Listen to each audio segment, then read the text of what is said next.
أخبار اليوم.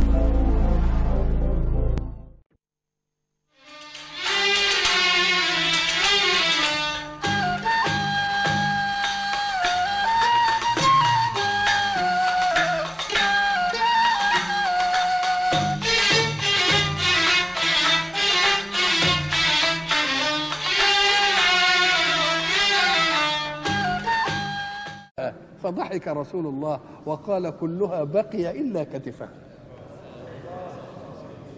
لأن دي كان شاه. ذلك الإمام علي لما قالوا له الإنسان كيف يعرف الإنسان أنه من أهل الدنيا أم من أهل الآخرة؟ أنا عايز مقياس كده تقول لي عليه. قال له مقاييس كل مؤمن مع ذاته.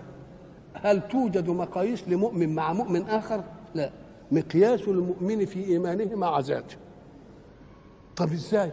قال له إن دخل عليك من يعطيك شيئا ودخل عليك من يأخذ منك شيئا. واحد دخل لأنه جايب لك هدية، وواحد دخل عليك عشان هياخد منك معونة، ادي اتنين. فإن فرحت بمن أعطاك أكثر من فرحك بمن أخذ منك فأنت من أهل الدنيا،